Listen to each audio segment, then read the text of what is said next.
The wind in this part of the country had a cruel streak. It was not a gentle breeze that whispered through the cottonwoods, but a raw, scouring force that stripped the land of its topsoil and a person of their hope. Clara Whitmore knew its bite well. She felt it on her chapped lips and in the deep ache of her bones as she strained against a fence post that had decided to lean toward perdition. Just like everything else on this ranch. 2 years. It had been 2 years since the fever had taken Jedediah, leaving behind a silence that was louder than any storm. The doctor had called it consumption, a word that felt as hollow and useless as the man who had spoken it. It had consumed Jedediah's lungs, his strength, and finally, his life, leaving Clara with 160 acres of dust, debt, and the piercing Wyoming quiet. Her hands, raw and calloused, worked the wire stretcher, her muscles screaming in protest. These were not a woman's hands anymore, not the hands Jedediah had once held by the fire, promising her a life of comfort. They were tools, cracked and stained, instruments of survival. The ranch was dying, and she was tending its slow, agonizing death. The cattle were thin, the creek was low, and the fences sagged like tired old men. Every sunrise brought with it a fresh inventory of decay. It was not just the land that was against her. The town of redemption, a name that felt more like a bitter joke with each passing day, had passed its own judgment. When she rode in for supplies, she could feel the stares of the townswomen, particularly the pious circle that orbited the preacher's wife, Martha Gable. Their whispers followed her like flies buzzing over something spoiled. Too independent, she had overheard one of them say behind the dry goods counter. It is not natural for a woman to be alone so long. Her pride will be her ruin, another had added, her voice dripping with sanctimonious pity. She is too proud to be saved. Saved? Clara had wanted to laugh. Saved by what? By whom? By one of the pot-bellied ranchers who looked at her land with greedy eyes and at her body with a thinly veiled hunger? By marrying again? By trading one man's name for another? One set of duties for a new one? She had tried duty. She had been a good wife to Jedediah, had followed him to this God-forsaken patch of earth, had nursed him, buried him, and honored his memory by trying to keep his dream alive. But his dream was now her nightmare, and the town saw her refusal to surrender it as a sin. They could not understand that her stubbornness was not pride, but the last frayed thread of the woman she used to be. Inside the small, sparsely furnished ranch house, another, more pressing judgment lay hidden. Tucked away in a biscuit tin beneath a loose floorboard in the pantry were the letters. 3 of them now, each one more demanding than the last. They came from a bank in Cheyenne, addressed to Mr. Jedediah Whitmore, regarding a loan he had taken out 2 years before his death, a loan he had never mentioned. He had used the land as collateral, gambling on a good year that never came. The words were cold, legal, and absolute. The debt was substantial, a figure so large Clara could not truly comprehend it. She had nothing. The sale of the last of their healthy cattle had barely covered the cost of seed for a crop that was now withering in the unrelenting sun. The letters spoke of foreclosure, of seizure, the ranch, her home. Everything she had fought for was balanced on the knife's edge of a single harsh winter. The biscuit tin felt heavier than an anchor, pulling her down into a sea of quiet desperation. The storm came at the end of a long, blistering week. It started as a low moan in the distance, the sky turning a bruised shade of purple and gray. The wind that was her constant companion turned into a shrieking demon. It clawed at the roof, rattled the windows, and threw dust and debris against the house with the force of buckshot. Clara shuttered the windows and lit a single lamp, sitting at the kitchen table and listening to the world being torn apart outside. The sound, when it came, was a sickening groan of tortured wood followed by a deafening crash that seemed to shake the very foundations of the house. It was a sound of finality, of something broken beyond repair. She knew, even before the wind died down and a fragile dawn broke. What she would find. One entire wall of the barn had been ripped away. The wind had peeled it back like the lid on a tin can, exposing the hayloft and the stalls to the elements. Splintered timbers and planks lay scattered across the yard, a testament to the storm's fury. Clara stood in the cold morning air, her breath misting in front of her, and stared at the ruin, a sob, dry and ragged, caught in her throat. This was it. This was the blow she could not recover from. She could not fix this alone. The thought was a bitter pill, but the truth of it was undeniable. Hiring a man meant spending the last of her coin, the few dollars she had carefully saved for a hard winter. It meant admitting defeat.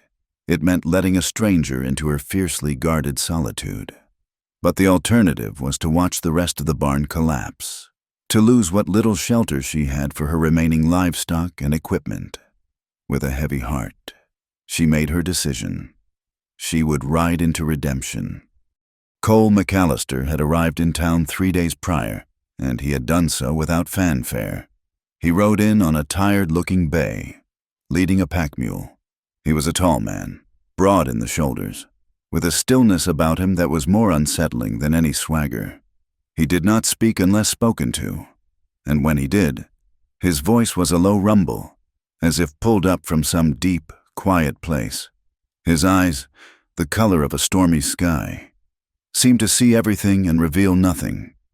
He took a room at the boarding house and spent his days at the saloon, drinking whiskey and saying little, his presence a silent question mark in the town's daily routine. Rumors, of course, followed him like his own shadow. They were whispered over poker games and passed between women at the mercantile. Some said he was a lawman, others an outlaw laying low. The most persistent story, the one that seemed to stick, was that he had a ranch up north, near the Tetons. A fine piece of land, they said, but he had abandoned it, walked away, and never looked back. The reason, the story went, was a woman, a mail-order bride, some claimed, who had died on his land. Some called it a tragic accident. Others, in lower tones, called it a scandal. The most superstitious folk called it a curse, and they gave the quiet man a wide berth. He was haunted, they said, and whatever ghost pursued him was not something they wanted any part of. Clara knew nothing of these rumors when she saw him standing outside the livery stable. She had asked the stable owner, a grizzled man named Silas, if he knew of any able-bodied man looking for short-term work. Silas had grunted and gestured with his chin toward the tall stranger leaning against a post, rolling a cigarette with slow, deliberate movements. That one, maybe, Silas had said. Name's McAllister. Seems he is in no hurry to get anywhere. Clara approached him, her steps measured, her back straight. She would not appear desperate, she told herself, just practical. He watched her come, his gray eyes tracking her movement without expression. He did not straighten up from his slouch until she was a few feet away. "Mr. McAllister?" she asked, her voice steady. He gave a slight nod, his gaze direct and unnervingly calm. "Ma'am, I am Clara Whitmore. I own the ranch north of here. I have need of a hand for a couple of weeks. A storm took down part of my barn, and some fences need mending." She laid out the words plainly, like tools on a workbench. There was no room for pleasantries. He took a long drag from his cigarette, the tip glowing red for a moment before he let the smoke out in a slow, thin stream. He studied her face, taking in the lines of fatigue around her eyes, the determined set of her jaw. "What is the pay?" he asked. His voice was even, without inflection.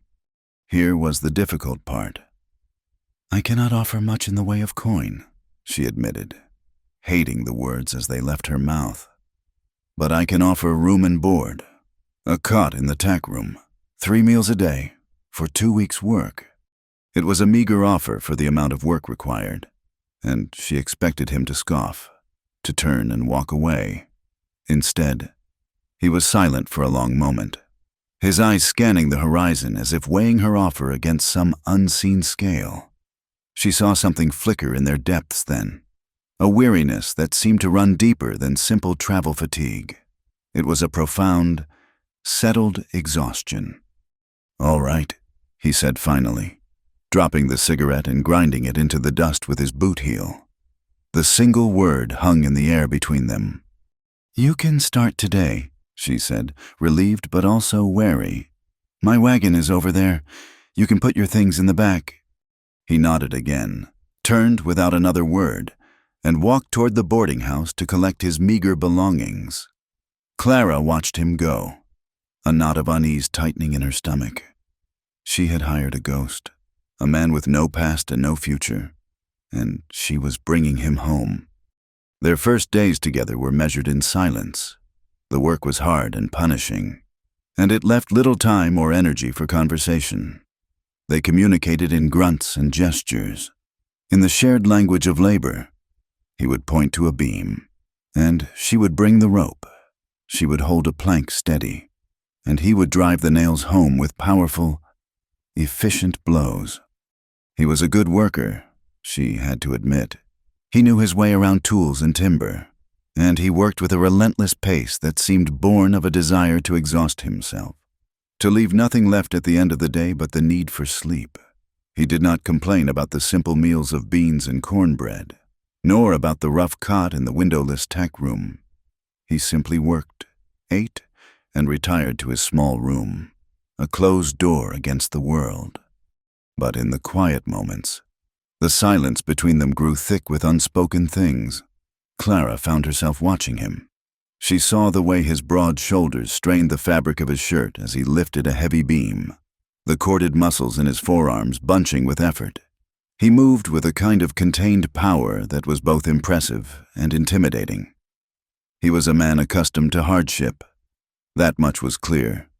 In the evenings, they would sit at the small kitchen table, the flickering lamplight casting long shadows on the walls. It was in these moments that she saw the cracks in his stoic facade. She noticed his hands, strong, capable hands that could tame splintered wood and taut wire. But sometimes, when he reached for his cup of coffee or rested them on the table, a fine tremor would run through them. It was a slight, almost imperceptible shaking, as if some deep, internal vibration were working its way to the surface. He would quickly clench them into fists, and the trembling would stop. He never seemed to notice that she had seen. He, in turn, watched her. She would feel his eyes on her as she moved about the kitchen, her back to him, and once, as the day's heat lingered into the evening, he unbuttoned the top 2 buttons of his collar, exposing the strong column of his throat. She had been staring into the fire, lost in thought, and her gaze had drifted to him. Their eyes met for only a second, but it was long enough. He saw where her gaze had lingered, and a faint flush crept up her neck. He looked away first, back into the flames, but a new tension had entered the room, as palpable as the scent of wood smoke. A strange, wordless understanding began to grow between them in that shared quiet. It was not friendship, and it was certainly not courtship. It was something more elemental, a silent recognition of mutual wounds. She saw in his haunted eyes a loneliness that mirrored her own. He saw in her fierce, unrelenting labor a desperation that he understood in his bones. They were 2 solitary people, adrift in a harsh world, their paths crossing out of necessity. The pain of their pasts was a constant, invisible presence, a ghost sitting at the table with them. But here, in the rhythm of shared work and the quiet proximity of the evenings, that pain was softened. It was a fragile truce, born of exhaustion and the simple, human need not to be entirely alone as the sun went down. The space between them, once empty, was now filled with the weight of all the things they would never say. The harshness of winter slowly loosened its grip, its icy fingers receding from the land. Spring did not arrive with a gentle flourish, but fought its way into existence, one muddy patch and one stubborn green shoot at a time. The air, though still carrying a chill at dawn and dusk, lost its vicious bite. The days grew longer, filled with the steady, rhythmic sounds of labor. The barn wall was mended. a patchwork of old and new wood that stood as a testament to their combined efforts. The fence posts, once slumped in defeat, now stood taut and straight, a line of soldiers guarding the perimeter of Clara's dwindling world. A routine settled over them, as quiet and natural as the rising of the sun. Mornings began before first light, with the smell of coffee and bacon fat in the small kitchen. They ate without speaking, the scrape of a fork on a plate the only sound. Then came the work. They moved with an economy of motion born of shared purpose, a silent dance of mending, digging, and building. He was the brute strength, she the tireless persistence.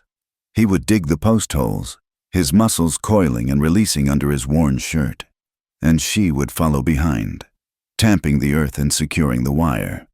There was a comfort in the shared exhaustion, a sense of accomplishment that briefly pushed back the ever-present shadow of despair. The evenings remained their quietest time. After washing the dust and sweat from their faces and hands in the basin on the porch, they would again sit at the kitchen table. The silence was different now.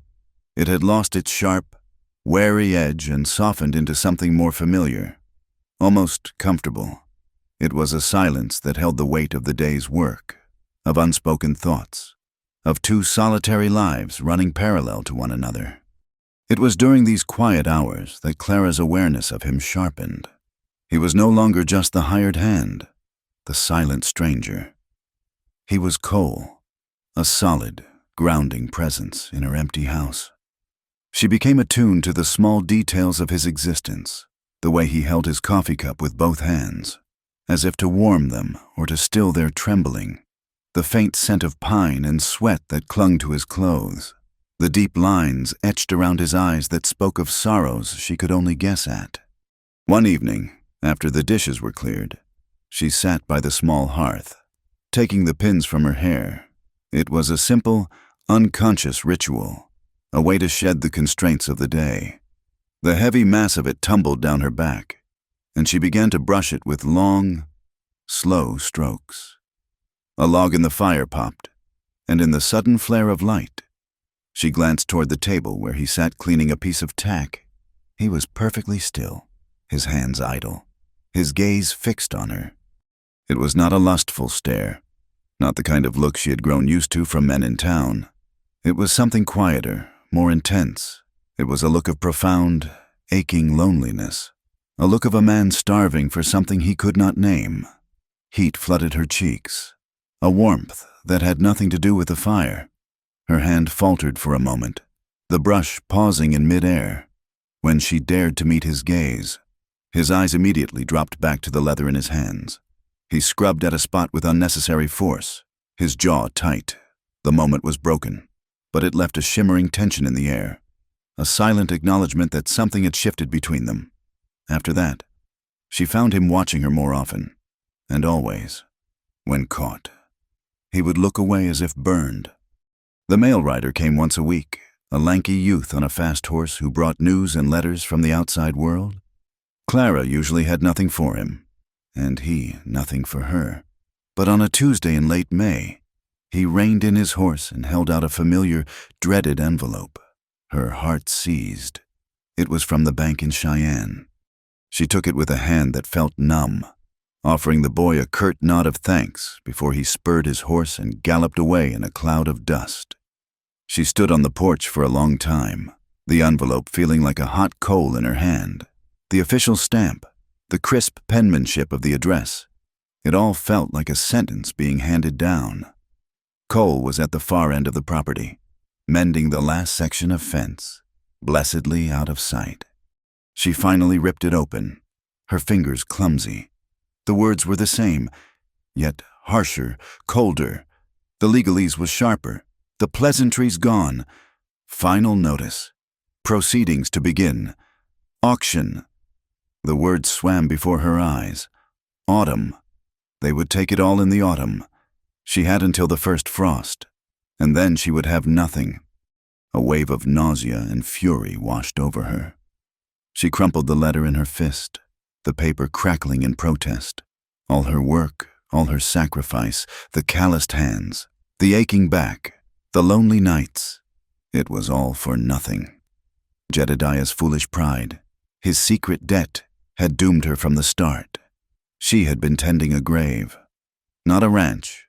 She sank onto the top step of the porch, her body rigid, her breath coming in short, sharp gasps. She would not cry. She had sworn off tears when she had shoveled the last bit of earth onto her husband's coffin. Tears were a luxury, a weakness she could not afford. So she sat there, her knuckles white as she squeezed the life out of the letter, her gaze fixed on the unforgiving horizon, fighting a war within herself. She did not hear him approach. His worn boots made little sound on the hard-packed earth. He was just suddenly there, standing a few feet away, his shadow falling over her. She did not look up. She could feel his quiet presence, his questioning gaze. "Ma'am?" His voice was low, uncertain. She did not answer, could not trust her own voice. She just shook her head, a small, tight gesture of negation. He did not press her. He simply stood there, waiting. Minutes stretched into an eternity. The sun beat down on her back. Finally, the rigid control she held over herself began to splinter. "They are going to take it," she whispered, the words ragged, torn from her throat. "The bank. They are going to take the land."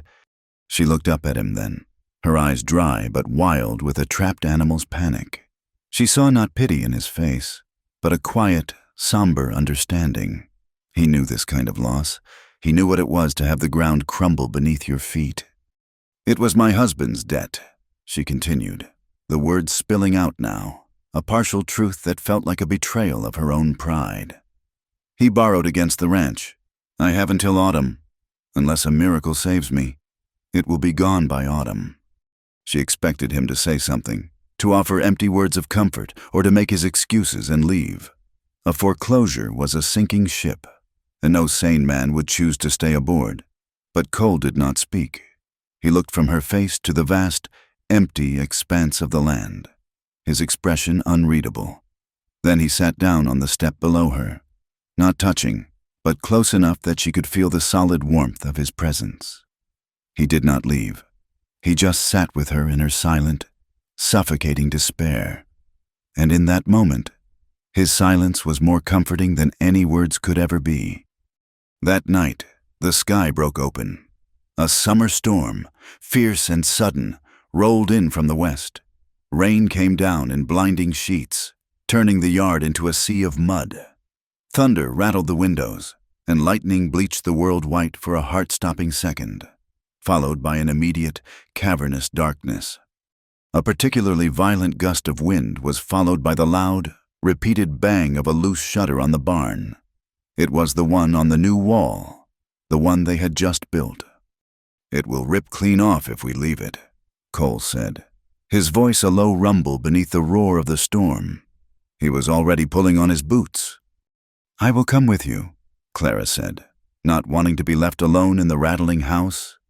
They ran through the deluge, heads down against the driving rain. They were soaked through in seconds, the cold water plastering their clothes to their skin. Inside the barn, the air was thick with the smell of wet hay, animals, and ozone. The wind howled through the cracks, and the banging of the shutter was a frantic, desperate drumming. Cole lit a lantern, its warm, flickering glow pushing back the oppressive darkness. He handed it to her. "Hold this steady." He climbed onto a stack of hay bales to reach the shutter, his broad back to her.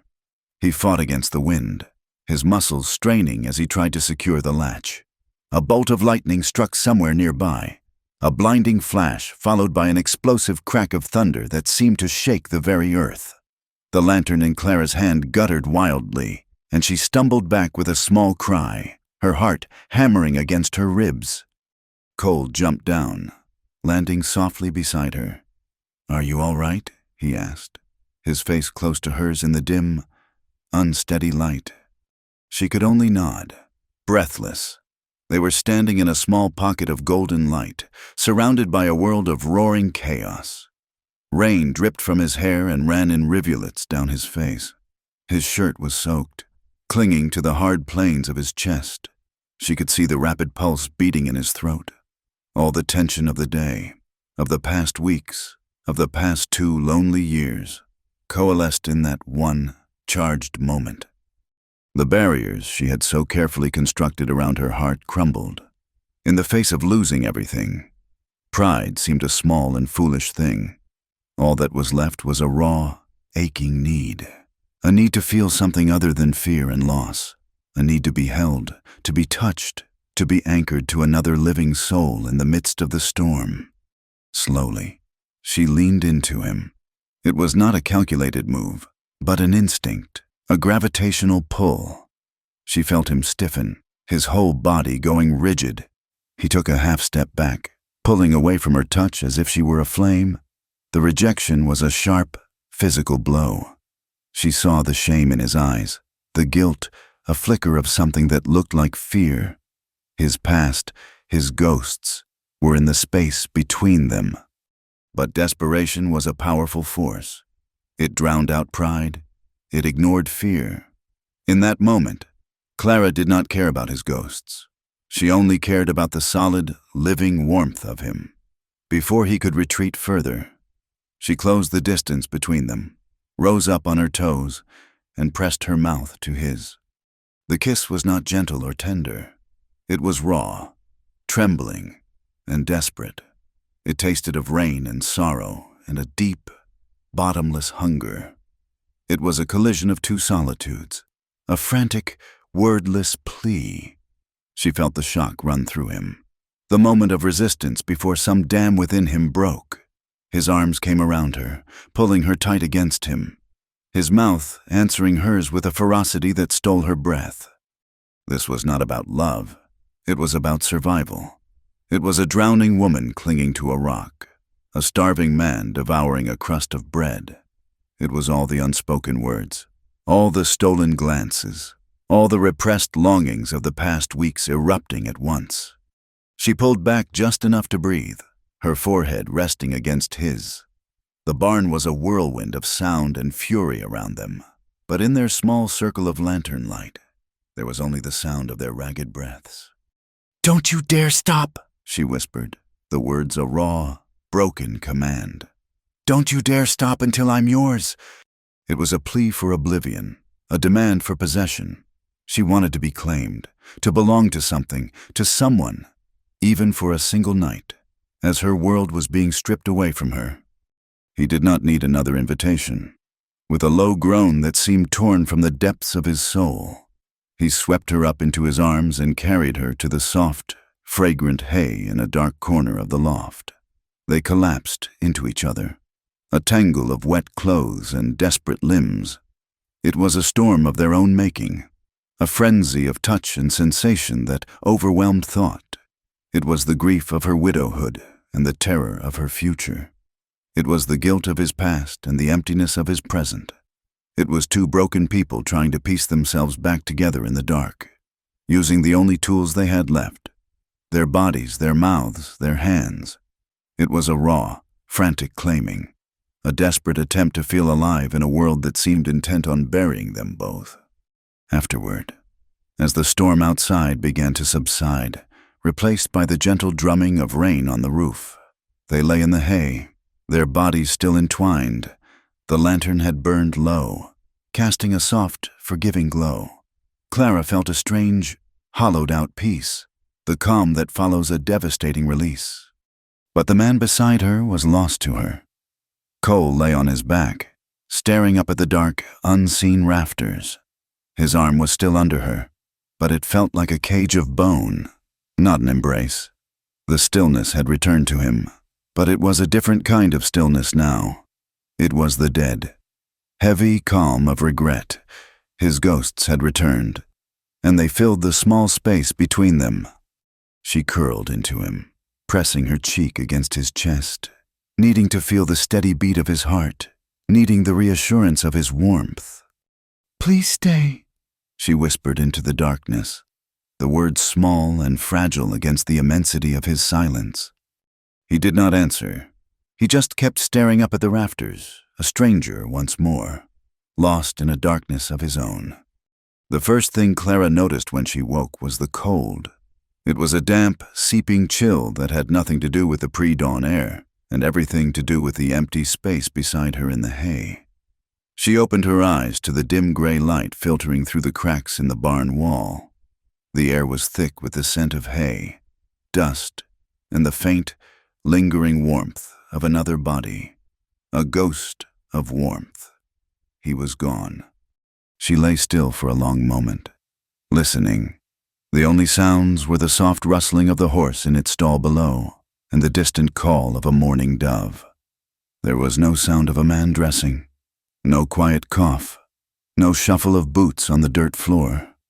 He had slipped away in the darkness like a thief, taking with him the fragile, desperate hope she had allowed herself to feel for a few stolen hours. A hot wave of shame washed over her, so intense it felt like a fever. She had thrown herself at him, a desperate widow clinging to the first solid thing she had found in a storm. She had begged him not to stop. Her own words echoed in her mind, vulgar and needy. She felt used, but worse. She felt foolish. He had taken what she offered and discarded her before the sun was even up. It was a familiar feeling, this sense of being abandoned. Jedediah had abandoned her to a fever, and now this stranger, this ghost, had abandoned her to the cold morning light. With a choked sob of frustration, she scrambled out of the hay, brushing the clinging stalks from her clothes and hair. Her body ached, a deep, resonant ache that was both pleasure and pain. She felt branded by the memory of his hands, his mouth, his weight upon her. She hated him for it. She hated herself more. She walked back to the house, her bare feet cold on the damp ground. The door to the tack room was ajar. She pushed it open. The cot was empty, the single blanket folded neatly at its foot. His saddlebags were gone. A cold knot of finality tightened in her stomach. He had not just left her bed. He had left the ranch. He had run. The day stretched before her, an empty expanse of work and silence. But the silence now felt heavier, more accusatory. She made coffee, her movements stiff and automatic. She would not cry. She would work. She would scrub the floors, mend the clothes, and tend the garden until her muscles screamed and her mind was too numb to think. She would erase the memory of the night with the sweat of an honest day's labor. She was on her knees, scrubbing the porch steps with a vengeance, when she heard the sound of wagon wheels on the lane. Her heart leaped into her throat, a frantic, foolish bird. She told herself it was just a neighbor, or perhaps the mail rider on an unscheduled trip. She refused to look up, but the wagon did not pass. It stopped in the yard. Slowly, she lifted her head. It was him. Cole sat atop the seat of her buckboard wagon. The reins held loosely in his hands. The back of the wagon was loaded with a stack of fresh-cut lumber. He did not look at her. His gaze was fixed on the barn, his profile as stern and unreadable as carved stone. He swung down from the seat, his movements economical and deliberate, and began to unload the wood, stacking it neatly near the corral. He moved as if the night before had never happened, as if they were nothing more than employer and employee, as if the world had not been shattered and remade in the flickering lantern light of the barn. Clara's heart, which had leaped with a foolish hope, now hardened into a cold, heavy stone. His silence was a deliberate cruelty, a wall he was building between them plank by plank, just as surely as he was stacking the lumber. She said nothing. She turned back to her scrubbing, her brush moving with a furious energy. The sound of the bristles scraping against the wood, a small, angry answer to the thud of the planks he threw to the ground. She would not give him the satisfaction of her anger or her pain. If he could pretend nothing had happened, then so could she.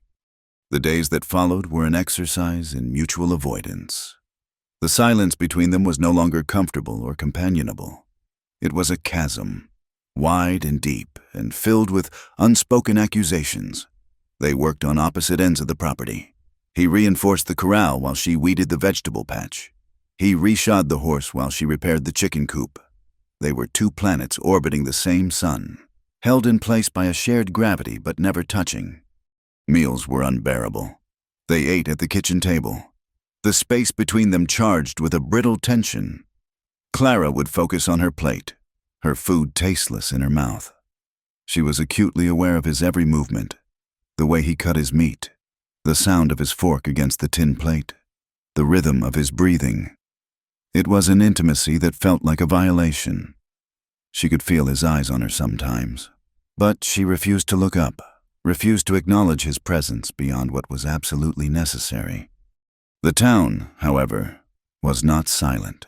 Whispers, like tumbleweeds, began to drift and gather.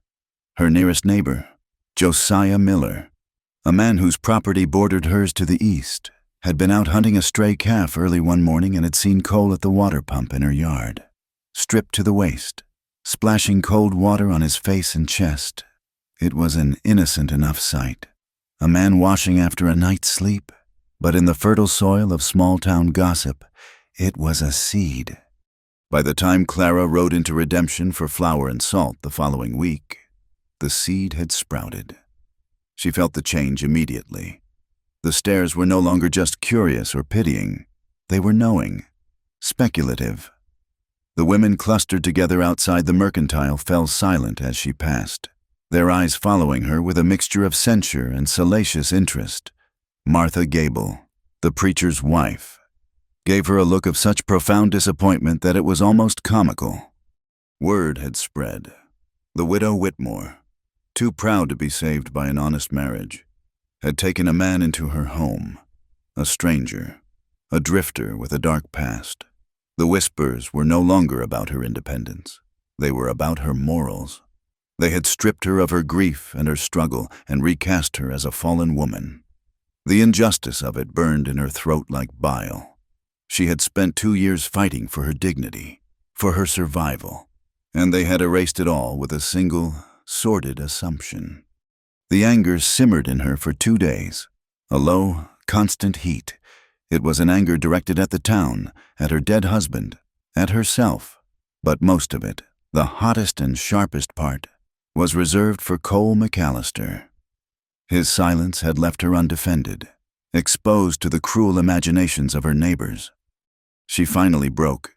She found him at the woodpile at dusk, splitting the last of a fallen cottonwood into firewood. The axe rose and fell with a steady, hypnotic rhythm, each blow a clean, final punctuation. He had taken off his shirt in the evening heat, and his back, slick with sweat, gleamed in the fading light. The sight of him, so powerful and so maddeningly self-contained, snapped the last thread of her control. She strode up to him, stopping just behind the swing of the axe. He must have sensed her presence, because he finished the swing, burying the axe head deep in the chopping block, and turned slowly to face her. His face was impassive, but his eyes were wary. "Are you going to run again?" she asked, her voice low and trembling with suppressed fury. He blinked, the question seemingly catching him off guard. "What are you talking about?" "You know what I am talking about," she shot back, her voice rising. "That morning, after the storm, you were gone, saddlebags and all. You were running. And now you stay here, silent as the grave, and let this town tear me to pieces. Is this what you do? You take what you want and then you run?" His face darkened, a muscle twitching in his jaw. "That is not what happened." "Then what did happen?" she demanded, stepping closer. "You have not spoken a dozen words to me in a week. You look at me like I am a stranger. You act as if that night never happened, but it did happen, and now I am paying the price for it." He looked away from her, his gaze settling on the distant mountains, now purple shadows against a bruised sky. It was a mistake. The words were a slap. "A mistake," she repeated, her voice flat. "It should not have happened," he said, his voice a low rumble of self-recrimination. He finally looked back at her, and for the first time, she saw past the silence to the raw pain behind it. "I made a promise to myself. I swore I would never, that I would not touch another woman again."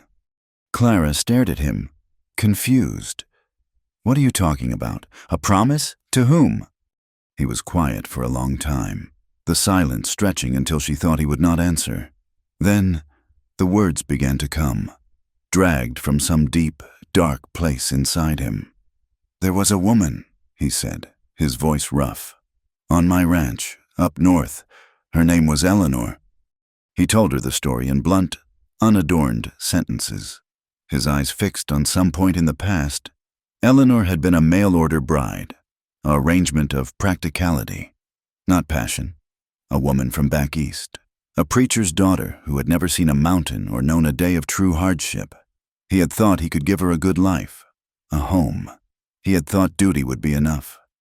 But the land had broken her. The vast, empty spaces, the relentless wind, the profound silence, it had closed in on her. He had been busy with the ranch, with the work, and he had not seen how fragile she was, how the loneliness was eating her alive. He had not loved her, not in the way a husband should, and his absence, even when he was in the same room, had been a kind of cruelty. One morning, he had found her in the barn. She had taken her own life. "The guilt," he said, his voice cracking for the first time. "It has followed me ever since. I felt like I killed her. My silence, my distance." He finally looked at Clara, his eyes filled with a desolation that mirrored her own. "I swore I would never touch another woman out of duty, or pity, or simple loneliness. I did it once, and it led to ruin. That night in the barn, it was the same thing. It was weakness. It was a mistake I cannot afford to make again." Clara listened, the story settling over her like a shroud. She saw it all then, the trembling hands, the haunted eyes, the wall of silence. It was not her he was running from. It was himself. It was his own ghost. Her anger began to recede, replaced by a wave of something else, something sharp and painful. He had lumped her in with his tragedy, seen her desperation as pity, her choice as a moment of weakness. A bitter laugh escaped her lips. "Pity?" she said, her voice dripping with scorn. "You think that night was about pity?" She took a step toward him, her eyes blazing. "You think you are the only one in that barn with ghosts? You think you are the only one who knows what it is to be lonely?" She poked a finger into his hard chest. "That was not pity, and it was not weakness. It was a choice. My choice. I chose you." She turned on her heel and walked away, her entire body shaking, leaving him standing alone by the woodpile as the last of the light bled from the sky. 2 days later, Amos Pritchard rode into her yard. He was a neighboring rancher, a man with a reputation for hard drinking and a loose sense of morals. He reined in his horse, a boorish grin on his face, and swung down from the saddle, a bottle of whiskey clutched in his hand. Cole was on the roof of the barn, nailing down a loose shingle. "Afternoon, widow," Pritchard called out, his voice thick with drink. "Heard you were in a spot of trouble with the bank." Clara, who had been feeding the chickens, straightened up, her expression cold. "My business is my own, Amos." Now, no need to be like that," he said, taking a swig from the bottle. He wiped his mouth with the back of his hand and let his eyes roam over her in a way that made her skin crawl.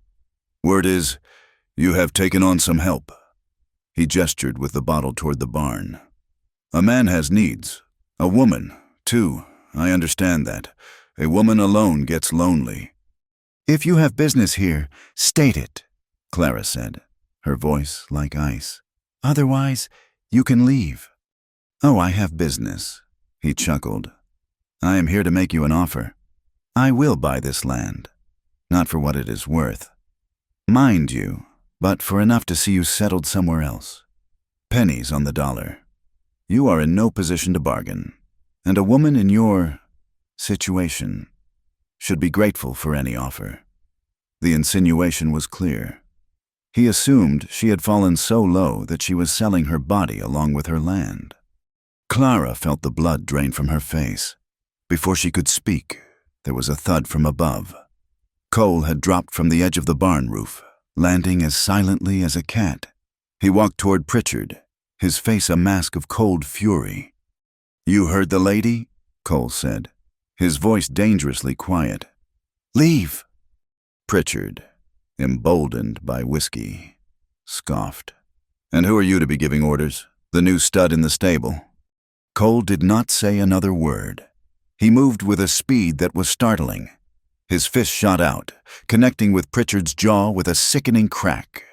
The bigger man stumbled backward, his eyes wide with shock, before collapsing in a heap in the dust. The whiskey bottle shattered beside him. Cole stood over him, his chest heaving. "Get off her land," he snarled. "And if you ever speak to her again, I will finish what I just started." Pritchard scrambled to his feet, holding his jaw, a mixture of fear and hatred in his eyes. He stumbled to his horse, mounted clumsily, and galloped away without a backward glance. That night, the tension in the kitchen was so thick it felt like another presence in the room. They ate in absolute silence, the echo of the afternoon's violence hanging between them. After the meal, Clara began to wash the dishes, her back to him. "You should not have done that," she said quietly. "He insulted you," Cole answered from the table. "And you think fighting my battles for me helps?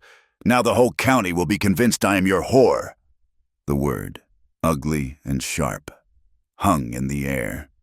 He stood up, his chair scraping against the floor. "Is that what you think of me, that I think that of you?" She spun around, her hands dripping with soapy water. "I do not know what you think. You do not talk. You build your walls and you hide behind them, and you leave me to deal with the consequences." "I told you my reasons," he said, his voice rising in frustration. "I am trying to protect you." "Protect me?" she cried, her control finally shattering. "By making me feel like a mistake? Like some pitiful creature you took advantage of in a moment of weakness. You dishonor me with your silence far more than Amos Pritchard ever could with his words." Pain, anger, and a desperate, aching longing all swirled in the small room. A tempest of emotion that had been brewing for weeks. They stood across the kitchen from each other, two wounded animals, backed into a corner. "I told you," he said, his voice ragged. "I cannot be what you need." "And how do you know what I need?" she yelled, her frustration boiling over. "You have never asked." In a moment of pure, unthinking rage, she strode across the room and slapped him across the face. The sound was sharp, shocking in the quiet room. A red mark bloomed on his cheek. They both froze, staring at each other, breathless. The violence of the act had broken the spell, shattering the tension into a million glittering shards. His eyes, dark and turbulent, bored into hers. She expected him to turn away, to leave, to finally run for good. Instead, he reached for her. He grabbed her by the arms, his grip like iron, and pulled her to him. The breath rushed out of her lungs. He crushed his mouth down on hers. And the kiss was not tender or hesitant. It was a continuation of the argument, a fierce, desperate battle of wills. It was pain and anger and longing all tangled together. She fought him for a second, her fists beating against his chest. And then, with a sob, she surrendered. She wrapped her arms around his neck, pulling him closer. This was not the frightened, desperate clinging in the barn. This was a conscious, furious choice. She tore at the buttons of his shirt, needing to feel his skin against hers. The fabric ripped in her hands. With a groan, he broke the kiss and lifted her as if she weighed nothing. Setting her down on the solid oak of the kitchen table, he pushed the plates and cups aside, their clatter lost in the roaring in her ears. Their hunger for each other, raw and undeniable, overtook them. It was not a mistake. It was a reckoning, and this time, in the heart of her home, under the steady glow of the kitchen lamp. He did not stop. That night on the kitchen table had not been an end, but a beginning. It had shattered the dam of restraint and denial, and what poured forth was a current of desperate, undeniable need. They did not speak of it the next morning. There were no words for what had passed between them, no language for the raw fusion of anger, loneliness, and longing that had finally ignited. Instead, a new, secret life began. Lived in the margins of the day, in the spaces the world could not see. They became creatures of shadow and twilight.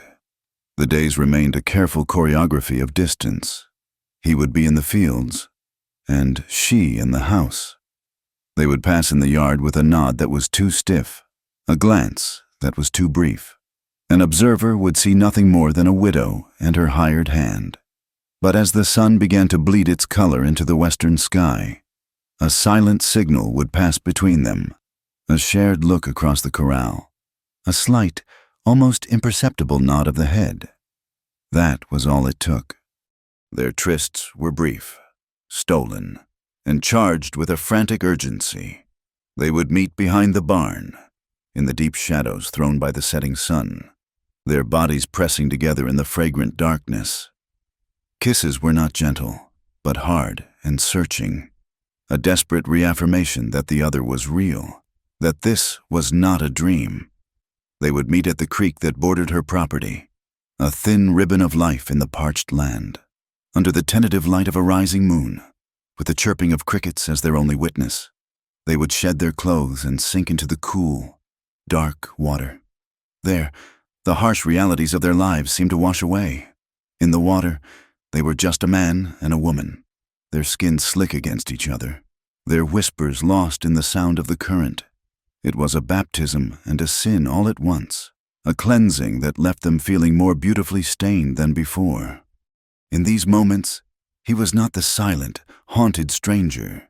His hands, which so often trembled with some unseen burden, were steady and sure on her body. His mouth, usually set in a grim, straight line, would soften against hers. He would speak her name, a low, rough sound that was both a prayer and a possession. And Clara, who had lived for 2 years in a fortress of self-reliance, allowed herself to be vulnerable. She let his strength be her shelter, his touch her solace, for a few precious hours each day.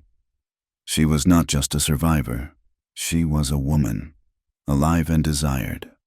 But the world outside their secret bubble did not disappear. It waited, watchful and patient, to intrude. And as the weeks passed, shame, like a creeping vine, began to find its way through the cracks of their carefully constructed world. It began with Cole. After their encounters, the guilt would descend upon him again. He would grow quiet, his eyes shadowed, the wall between them rising once more. He was a man at war with himself, and she was the battlefield. He wanted her. His body cried out for her, but his soul was convinced that in doing so, he was damning them both. Clara felt the intrusion of shame in a different way. It came from the outside, from the cold, pious eyes of the town. She had avoided going to Sunday service for weeks, but her supplies were low, and she could not put off the trip to Redemption any longer. She chose a Sunday, hoping the gathering of townsfolk would provide a sort of anonymity. It was a foolish hope. She tied her wagon near the church, her heart a tight, anxious knot in her chest. As she walked toward the mercantile, she saw them, the women of the town, gathered on the church steps in their Sunday best. Martha Gable, the preacher's wife, was at the center of the group. A small, bird-like woman with eyes that missed nothing. As Clara approached, the animated chatter of the group faltered and died. One by one, they turned to look at her. There was no greeting, no friendly nod. There was only a cold, unified silence. Backs were turned. Whispers, sibilant and sharp like the hiss of a snake, started up as soon as she had passed. She did not need to hear the words. She could feel them, like tiny, poisoned arrows in her back. Fallen, shameless, drifter, whore. She kept her head high, her back ramrod straight, as she walked into the mercantile. But inside, her hands trembled as she handed her list to the clerk. She felt stripped bare, her secret life exposed and twisted into something ugly and cheap. The pleasure she had found in Cole's arms now felt tainted, the town's judgment turning her joy into a source of deep, burning shame. She was no longer just a widow struggling to survive. She was the town scandal. That night, the tension between them was palpable. She was quiet, withdrawn, the memory of those cold stares a fresh wound. Cole watched her, his own guilt gnawing at him. He saw the new shadows under her eyes, the way she flinched when he accidentally brushed her hand. He saw the price she was paying for their stolen moments, and it was a price he could not bear. She found him in the tack room late that night, long after she had gone to bed. A sliver of light from his lantern fell across the yard, and an unexplainable dread had pulled her from her sleep. He was packing his saddlebags, not with the frantic haste of a man fleeing in the night, but with a slow, somber finality. Each item, a spare shirt, a whetstone, a small pouch of tobacco, was placed with deliberate care. She stood in the doorway, her arms wrapped around herself. "What are you doing?" she asked, though she already knew the answer. He did not turn around immediately. He finished buckling a strap before he straightened up and faced her. His face was a mask of grim resolution. "I am leaving. Clara," he said, his voice low and heavy. "Why?" The word was a small, broken thing in the vast silence of the night. "You know why," he said, his eyes filled with a pain that tore at her. "Look at what I am doing to you. I saw how you were when you came back from town. I am dragging you down with me. I bring ruin to everything I touch. I am no good for you." His words, meant to protect her, felt like a rejection, a denial of everything that had passed between them. He was erasing their connection, reducing it to a curse he carried. "That is not true," she insisted, stepping into the small room, closing the distance between them. The air was thick with the scent of leather and his own particular scent, a smell she had come to crave. "You are not ruin. You are the only good thing I have known since he died." The confession hung in the air, raw and honest. It was a truth she had not even admitted to herself until that moment. Her life with Jedediah had been a study in duty, in quiet resentment and unfulfilled obligation. His death had left a void, but it was a void of purpose, not of passion. With Cole, she had felt something real, something vital. It was messy and painful and fraught with danger, but it was alive. He looked at her, his resolve wavering. He reached out, his hand hovering for a moment before his fingers gently brushed a stray strand of hair from her cheek. His touch was electric, a reminder of the fire that burned between them. "Do not say that," he whispered, his voice thick with emotion. "You deserve better than a haunted man with nothing to offer." "You are what I want," she said, her voice fierce. "Not what I deserve. There is a difference." They stood there for an eternity, caught in a stalemate between his guilt and her need. In the end, it was her need that won. With a groan of surrender, he pulled her into his arms, his mouth finding hers in the darkness. He did not unpack his bags, but he did not leave. He had stayed, and for a few more days, they lived on borrowed time. The end came on a bright, cloudless morning. The kind of beautiful, deceptive day when you could almost believe that nothing bad could ever happen. Clara was in the yard, mending a harness. When she saw the buggy approaching, it was not a farmer's wagon or a rancher's buckboard. It was a smart, black buggy, pulled by a well-groomed horse, a city vehicle. A cold dread washed over her. A man in a dark suit and bowler hat climbed down. He was a stout, prosperous-looking man with a neatly trimmed beard and the cold, impartial eyes of someone who deals only in numbers. "Mrs. Jedediah Whitmore?" he asked, his voice polite but firm. "I am Clara Whitmore," she corrected him. She had stopped being Jedediah's wife 2 years ago. "My name is Harrison. I am from the Cheyenne Land and Cattle Bank," he said, pulling a sheaf of papers from a leather satchel. "I am afraid my visit is not a social one. This is the third and final notice regarding the outstanding loan on this property." Cole had emerged from the barn, drawn by the sound of the buggy. He stood a few feet away, his arms crossed, his face a thundercloud. He said nothing, but his presence was a silent, protective shield. Mr. Harrison either did not notice or chose to ignore him. As per the terms of the agreement, the bank will be taking possession of the property in 30 days' time. An auction has been scheduled for the 1st of October. He held out the papers to her. This is the official writ of foreclosure. Clara stared at the papers, her mind refusing to accept what they represented. It was one thing to read the words in a letter, another to have them delivered by hand, a death sentence for the life she had fought so hard to maintain. Her hands would not move to take them. Cole stepped forward. "How much is the debt?" he asked, his voice a low growl. Mr. Harrison, surprised by the interruption, adjusted his spectacles and looked Cole up and down, a flicker of disdain in his eyes. "I am not at liberty to discuss the financial details with a third party." "I am not a third party," Cole said, his voice flat and dangerous. "I am asking you, how much?" The banker, perhaps sensing it was unwise to argue, consulted his papers. He named a figure, a sum so astronomical it seemed like a fiction. It was more money than Clara had ever seen, more than the ranch could produce in a decade of good years. Cole did not flinch. He reached into the inner pocket of his worn coat and pulled out a small, leather-bound bank book. He opened it and held it out for the banker to see. "I have an account at the bank in Laramie. The funds are there. I will pay the debt. In full. Today."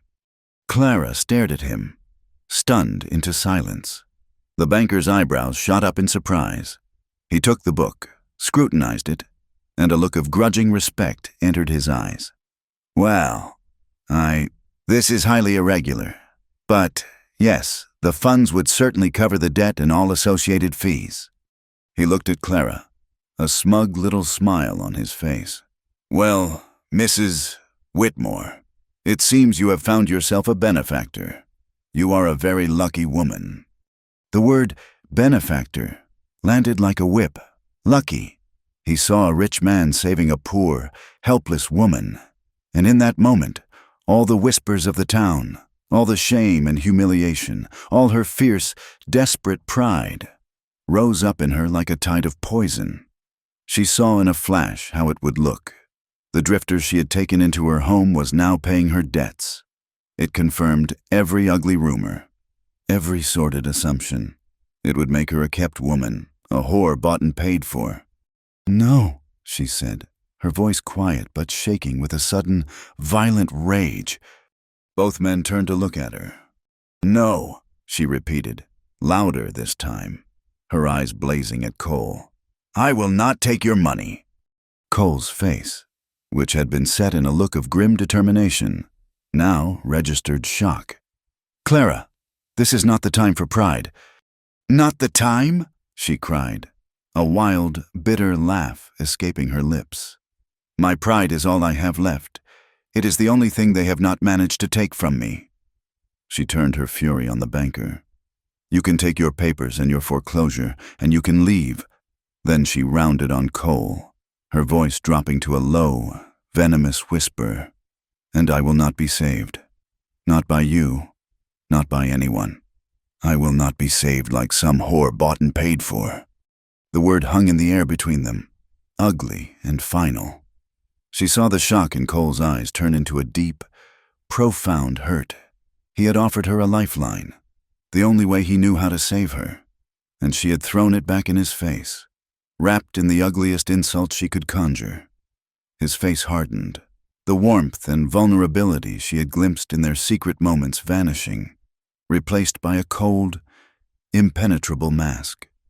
He said nothing. He simply took his bank book from the stunned banker's hand, turned on his heel, and strode toward the corral where his horse was tied. The banker, flustered and confused, mumbled an apology and scurried back to his buggy, eager to be away from this raw, uncomfortable scene. Clara stood frozen in the yard, her heart hammering against her ribs. She watched as Cole threw his saddle on his horse with swift, angry movements. He did not look at her. He swung himself into the saddle and reined the horse around, his back to the house, to her. He spurred the horse into a gallop and rode out of the yard, not once looking back. He rode west, toward the mountains, toward his own haunted past, swearing to himself that he would not return. She stood there long after he was gone, long after the dust his horse had kicked up had settled back to the earth. The banker's papers lay on the ground where he had dropped them, a stark white surrender against the brown dirt. Alone, she was truly alone again. The silence he left behind was a physical thing, a crushing weight that pressed in on her from all sides. She walked numbly back into the house. The kitchen, the scene of their last battle and their last surrender, felt vast and empty. A tin cup he had used that morning sat on the table, a silent testament to his presence. She sank into a chair, and the breakdown, the one she had held at bay for 2 long years, finally came. It was not a storm of weeping, but a quiet, complete disintegration. Sobs racked her body, dry, agonizing spasms that felt like they were tearing her apart from the inside. In the wreckage of her pride and her pain, a memory surfaced, sharp and clear. It was Jedediah, in their bed, in the last days of his illness. His breath was a shallow, rattling thing, his skin pale and translucent. She had been holding his hand, whispering words of comfort, telling him not to worry. He had pulled his hand away. His eyes, clouded with fever and fear, had looked past her, toward the window that faced his fields. "The land," he had whispered, his voice a dry rustle. "Do not lose the land. Clara, it is all we have. It is my name." His last words, not of love for her, not of sorrow for leaving her, not even of fear for his own soul. His last thoughts had been of his property, his legacy, cold, selfish, and empty. And in that moment, sitting alone in her silent kitchen, Clara finally understood. She had never mourned Jedediah. She had mourned the loss of her life, the security of her role as a wife. She had mourned the death of a dream that had never really been hers. She had grieved for her duty. She had never, not once, grieved for love, because there had been no love to grieve for. The love she had found, the real, messy, terrifying, and redeeming love, had just ridden out of her life. She had found it in the arms of a haunted, silent man. She had found it in the shadows and the twilight, and she had driven it away. Her pride, the very thing she thought she was protecting, had been the weapon she had used to destroy the only good thing she had known. She had let it win again. And as the sun climbed high in the sky, casting a harsh, unforgiving light on her ruined world, Clara Whitmore finally began to weep for a love that was truly lost. The weeks that followed Cole's departure bled into one another, each day a mirror of the last, distinguished only by a subtle increase in the heat and a steady decrease in Clara's hope. The silence he left behind was a physical presence, a heavy blanket that smothered all other sound. She worked from before sunrise until long after sunset, driven by a need for exhaustion, a desperate desire to numb the ache in her heart with the ache of her muscles. The work was no longer about survival. It was a penance. Every fence post she mended, every bucket of water she hauled, was an act of contrition for the pride that had cost her everything. The land itself seemed to be grieving. The vibrant greens of early spring had faded, baked to a brittle yellow-brown under a sun that was no longer a life-giver but a brassy, indifferent eye in a bleached white sky. The creek dwindled to a muddy trickle. Her small crop of corn, which she had planted with such desperate optimism, began to wither on the stalk, the leaves curling in on themselves as if in prayer for a rain that never came. The ranch was a husk, and she was its ghost, rattling around in the empty shell of a life that was already over. One afternoon, while trying to secure a loose board on the roof of the chicken coop, the ladder she was standing on shifted in the dry, crumbling earth. She reached out, grasping for a handhold that was not there, and for a dizzying second, she was suspended between the roof and the ground. Then she fell. It was not a long fall. But she landed badly, her left shoulder taking the full force of the impact against the hard-packed dirt. A white-hot bolt of pain shot from her shoulder down to her fingertips, and she heard a sickening crunch. She lay in the dust, the world swimming in a gray haze of agony. She tried to push herself up with her right arm, but the movement sent a fresh wave of fire through her shoulder, and she collapsed back with a cry, the sound thin and weak in the vast emptiness. She was alone, utterly and completely alone. If she died here, in the dirt, next to the chicken coop, it could be weeks before anyone found her. The thought did not bring fear, only a profound, bottomless weariness. She closed her eyes, and the darkness took her. In that darkness, she dreamed. She was not in the yard, but back in the barn, in the hay, the scent of the storm still in the air. Cole was with her. He was not touching her with the fierce, demanding passion of their last encounters, but with a touch of infinite tenderness. He was tracing the line of her jaw with his thumb, his hand unsteady. She dreamed of his hands, those strong, capable hands that could build and break, and she saw them as she had seen them so many times across the kitchen table, trembling. In her dream, he was whispering her name, over and over, his voice thick with a sorrow she could not comprehend. He held her as if she were made of spun glass, as if he was terrified she might break. It was a dream of such profound, gentle longing that it broke her heart. She woke to the sharp, painful reality of her own weeping. Tears she had not shed in her waking hours were streaming down her face, soaking into the dust beneath her cheek. The sun was lower in Thesky, the shadows long and skeletal across the yard. The pain in her shoulder was a dull, throbbing torment. Gritting her teeth, she managed to roll onto her back and, using her good arm and her legs, began the slow, agonizing process of dragging herself back to the house. The journey of a few dozen feet took an eternity. By the time she collapsed onto the floor of her kitchen, she was slick with sweat and shaking with exhaustion and pain. She fashioned a crude sling from a dish towel, her movements clumsy and agonizing. The next few days were a blur of pain, fever, and a loneliness so acute it felt like a physical wound. She was drifting in and out of a shallow, pain-filled sleep when she first smelled it, a faint, acrid smell on the wind, like green wood burning. She dismissed it at first, a trick of her fevered mind, but the smell grew stronger, sharper. She struggled to her feet, her head spinning, and stumbled to the open doorway. To the west, over the low ridge that marked the edge of the canyon, a column of smoke, thick and gray and menacing, was rising into the pristine blue sky. It was not the smoke of a campfire or a settler's chimney. It was the smoke of a forest ablaze. Wildfire. A word that struck a primal terror into the heart of anyone who lived on this dry, unforgiving land. For a moment, she was paralyzed, watching the smoke plume grow, feeling the wind shift, a hot, dry breath that now carried the distinct smell of burning pine. Her land, her home, was directly in its path. Panic, cold and sharp, pierced through the fog of her pain. She had to do something.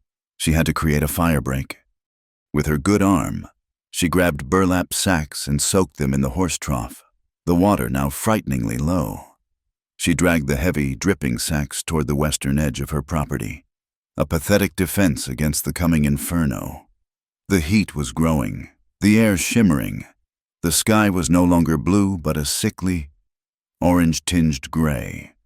The roar, a low, guttural sound like a distant freight train, was growing louder. She worked like a woman possessed, beating at the dry grass with the wet sacks, her injured shoulders screaming with every movement.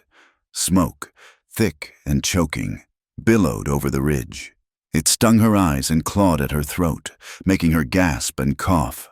Embers, like malevolent fireflies, began to drift down around her, igniting small, hungry fires in the grass wherever they landed. It was hopeless. The fire was a roaring beast, a hungry god, and she was a single, insignificant mortal standing in its path with nothing but a wet sack. Her lungs burned. The world began to spin. The orange sky and the black smoke swirling into a dizzying vortex. She stumbled, fell to her knees, and then collapsed, the wet sack falling from her grasp. The last thing she was aware of was the apocalyptic roar of the fire as it crested the ridge and began to pour down the slope toward her.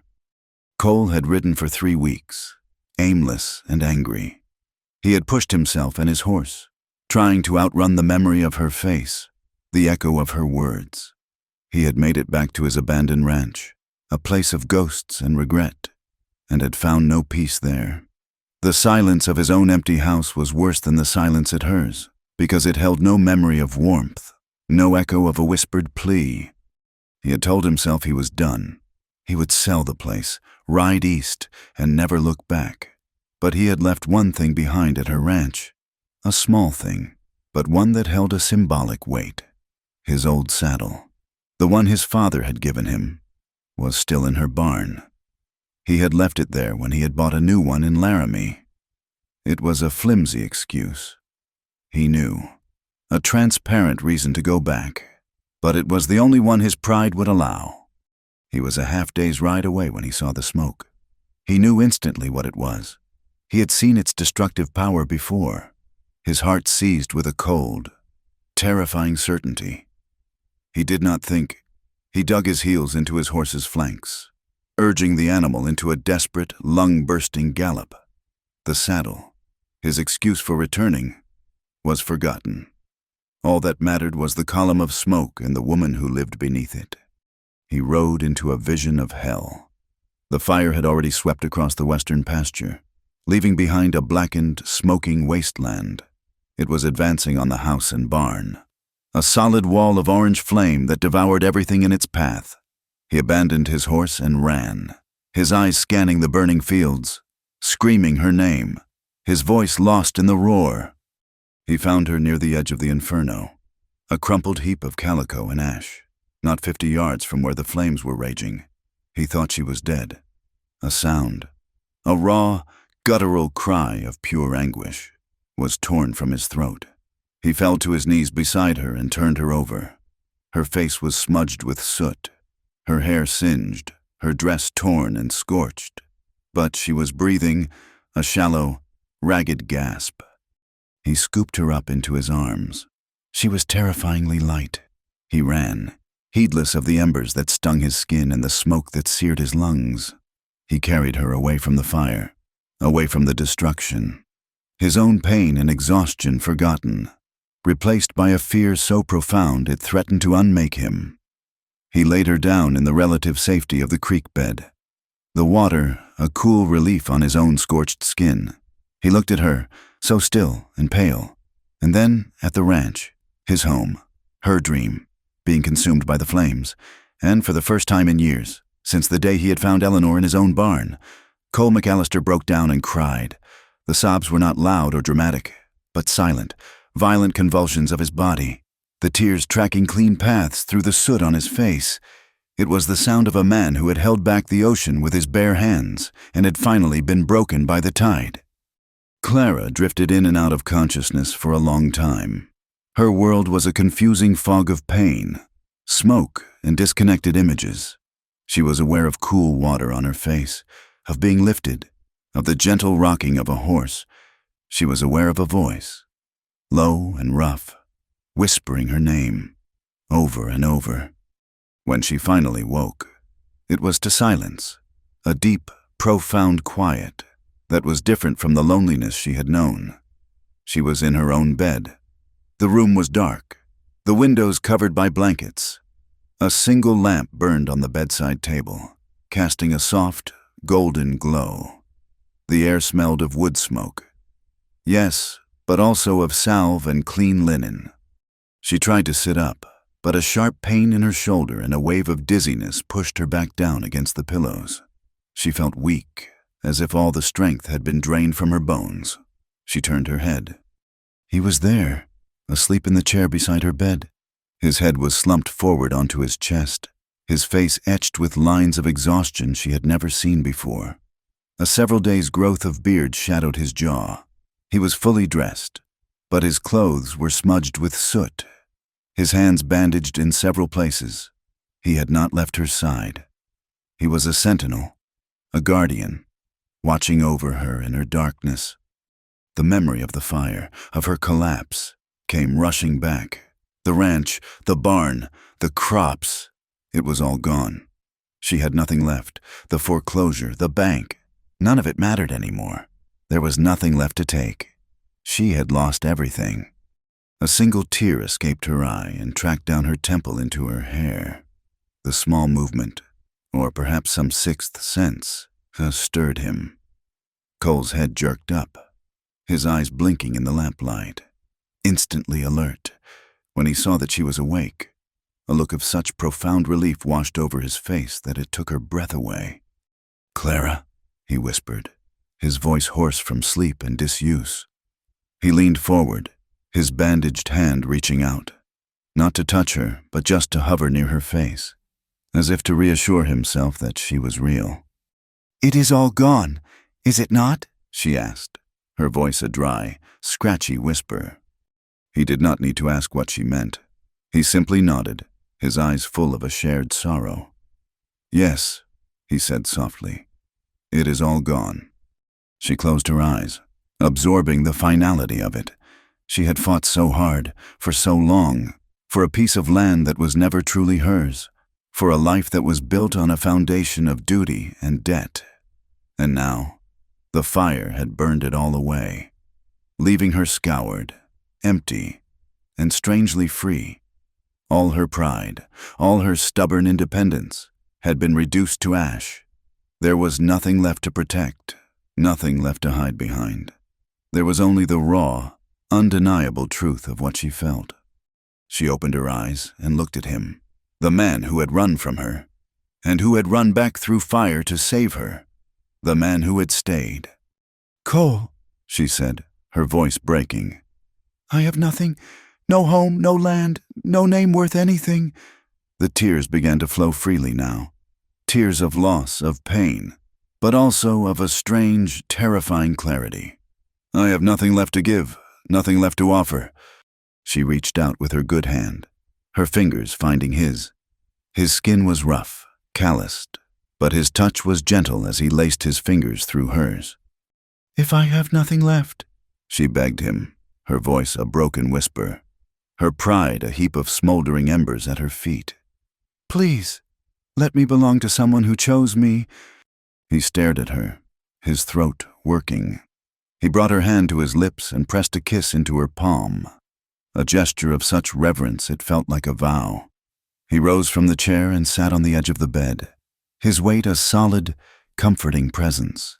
He leaned down and kissed her, a slow, tender kiss that tasted of soot and salt and a love that had survived the flames. There were no more words. There was no need for them. He gently pushed the covers aside. His touch was unhurried, almost worshipful, as he unbuttoned her nightgown, his eyes memorizing the pale skin revealed in the lamplight. He tended to her as if she were a sacred thing, his hands mapping the landscape of her body, the burns and the bruises, the scars old and new. It was not the frantic, hungry passion of their stolen moments. It was a slow, raw, almost reverent coming together. It was not about desire. It was about acceptance. It was not about pleasure. It was about solace. For both of them, in that quiet, lamplit room, surrounded by the ghosts of what they had lost. It was the ultimate, unconditional surrender. The journey north to Cole's abandoned ranch was a slow, deliberate pilgrimage. They had salvaged what little they could from the ashes of Clara's life. A cast-iron skillet, a few tin plates, the biscuit tin containing Jedediah's letters, which she had thrown into the back of the wagon without a second thought, and the clothes on their backs. Clara's shoulder was a constant, throbbing ache, and she leaned against Cole on the wagon seat, drawing strength from his solid, unwavering presence. The land they traveled through was vast and empty, a landscape of stark beauty that mirrored the scoured, clean state of her own soul. His ranch was nestled in a high valley, cradled by mountains that clawed at the sky. It was a beautiful place, but a sad one. The cabin was small and sturdy, But dust lay thick on every surface, a fine gray powder of neglect. The windows were grimy, and the fields were choked with weeds. The ghosts of his past were palpable in the silence, in the empty chair by the cold hearth, in the faded calico curtain still hanging crookedly in the window. This was the place that had broken him, the source of the guilt he had carried for so long. Clara felt a flicker of fear. Could they truly build a life here, on such haunted ground? But then Cole turned to her, his eyes searching hers, a silent question in their depths. She gave him a small, tired smile and a nod. This was his home, and wherever he was, that was where she belonged. They began to work. It was a slow, arduous process of reclamation, of breathing life back into a place that had been left for dead. Their days fell into a new rhythm, one of shared purpose. Cole, ever mindful of her injury, would take on the heaviest tasks. He mended the leaking roof. His hammer blows a steady, reassuring heartbeat in the quiet valley. He cleared the fields, his axe swinging with a tireless energy, as if he were not just cutting down weeds but hacking away at the tangled overgrowth of his own past. Clara, with her one good arm, did what she could. She scrubbed the cabin from top to bottom, chasing out the spiders and the dust, letting the sunlight stream through the newly cleaned windows. She planted a small garden near the cabin door with seeds she had bought with the last of her coin, tenderly coaxing green shoots from the stubborn earth. They spoke more than they ever had before. In the evenings, sitting by the fire, the long-held silences would give way to quiet conversation. He told her about his father, the man who had taught him how to work the land. She told him about her childhood back east, a life of green hills and gentle rain that felt a world away. They did not speak of his dead wife or her dead husband. Those ghosts were present, but they no longer had the power to drive them apart. They were simply part of the landscape of their lives, like the mountains and the sky, acknowledged and accepted. They slept side by side in the narrow bed, a simple mattress stuffed with fresh straw that smelled of sunshine. Some nights, Clara would wake from a nightmare of fire and smoke, her body trembling. Cole would simply pull her closer, his arms a safe harbor, and hold her until the shaking stopped. There were holes in the roof, and on clear nights, they could see the stars through the gaps in the shingles, but there was a warmth in their clasped hands that no wind could chill, a quiet intimacy that was more solid and sheltering than any roof. After a month, their supplies ran dangerously low. A trip to redemption was unavoidable. Clara felt a knot of anxiety tighten in her stomach at the thought of facing the town again, but this time, she would not be alone. They rode in the buckboard, sitting close together on the seat. As they drove down the main street, the town fell quiet. Heads turned. The usual knots of people on the boardwalk paused their conversations to stare. The whispers started, a low, rustling sound that followed them like dry leaves blowing in the wind. Clara could feel the heat of their judgment, the weight of their condemnation. She instinctively straightened her back, preparing for the assault. Then she felt Cole's hand cover hers on the seat between them. He did not look at her. His gaze was fixed straight ahead, his expression calm and unbothered. It was a simple, grounding gesture, a silent declaration that they were in this together. His strength flowed into her, and her fear receded, replaced by a cool, quiet defiance. She held her head high as she walked into the mercantile, Cole at her side. She met the cold stares of the women with a steady gaze of her own. She was no longer the shamed widow, the fallen woman. She was Clara Whitmore, a woman who had survived fire and loss, a woman who had chosen her own path. Let them whisper. Their words were meaningless ash, and she had risen from far more than that. A letter was waiting for her at the post office. It was from the county clerk's office, a formal, official-looking envelope. She opened it with a sense of detached curiosity. It was a notice of sale, her former property, 160 acres, including all structures. had been sold at auction the previous week to satisfy the outstanding debt to the Cheyenne Land and Cattle Bank. She read the document to the end, her eyes scanning for the name of the new owner. But the space was blank. The purchase had been made by an anonymous agent. A strange pang of loss, sharp and unexpected, went through her. It was foolish, she knew. The land was gone, and she had accepted that.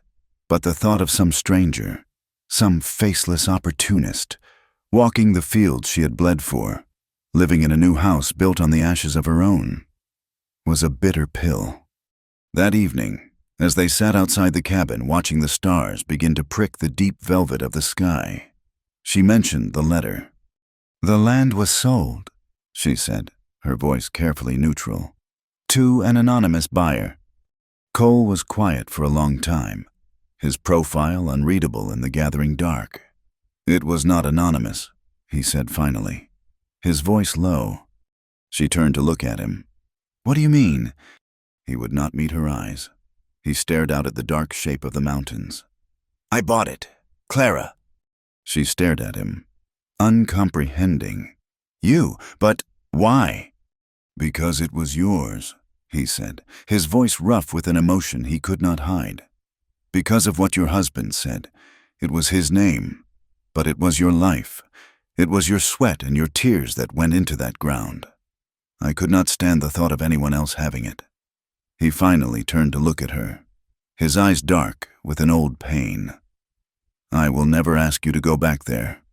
I know what that place means to you, but it is yours. The deed is in your name. I just wanted you to have it back." He had done it not to save her, not to possess her, but to restore to her a piece of herself that had been stolen. The pride that had once been a wall of stone between them had been replaced by a quiet, profound understanding. Tears welled in her eyes, but they were not tears of sorrow or shame. She reached out and cupped his jaw, her thumb stroking the rough line of his beard.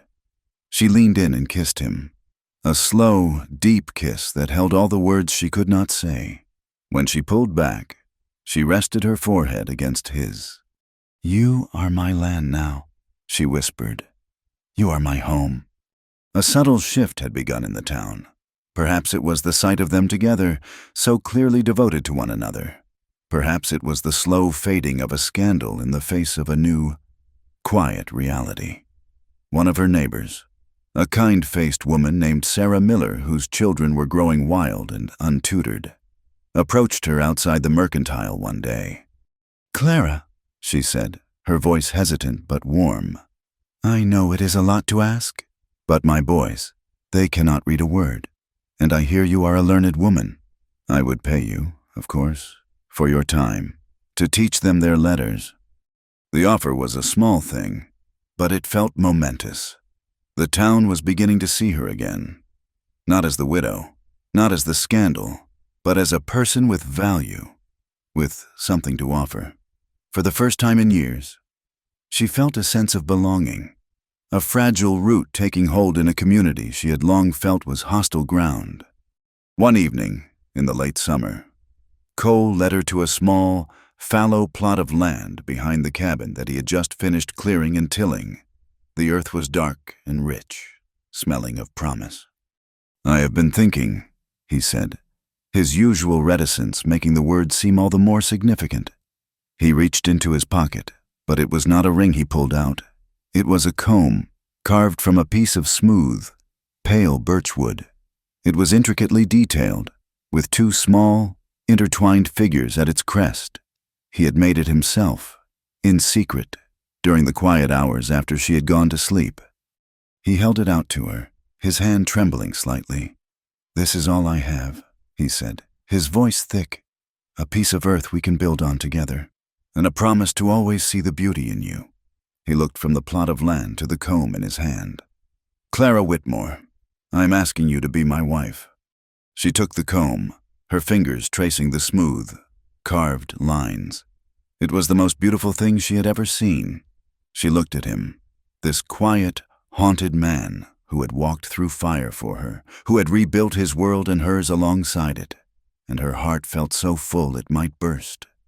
"Yes," she whispered, Yes. They were wedded a week later. As the aspens in the high country were beginning to turn to gold, there was no preacher, no guests, no church. Their cathedral was the open sky, their witness the silent, watching mountains. They stood hand in hand on a bluff overlooking the valley, the wind tugging at their clothes. Their vows were not formal or rehearsed. They were simple promises, whispered like secrets into the prairie wind, words of devotion and acceptance, of a shared past and a chosen future. That night, they sat on the porch of their small cabin, a single quilt wrapped around their shoulders, watching the last vestiges of sunset paint the sky in hues of rose and violet. The world was quiet, peaceful. The ghosts were gone, or perhaps they had simply learned to live in peace alongside them. Clara rested her head against his chest, feeling the slow, steady rhythm of his heart beneath her ear. It was the sound of home. It was the sound of peace. It was the sound of a love that had been forged in hardship and tempered in fire. She tilted her head up, a soft smile on her lips. "Don't you dare stop," she whispered, the words no longer a desperate plea, but a contented sigh. He tightened his arm around her, pulling her closer, and pressed a kiss into her hair. "I won't," he answered, his voice a low, certain rumble against her ear. "Not ever." Thank you for joining us around the campfire for this story. Let us know what part of the world you are listening from in the comments so we can all connect. And be sure to subscribe to the Wild West Campfire channel and share your thoughts.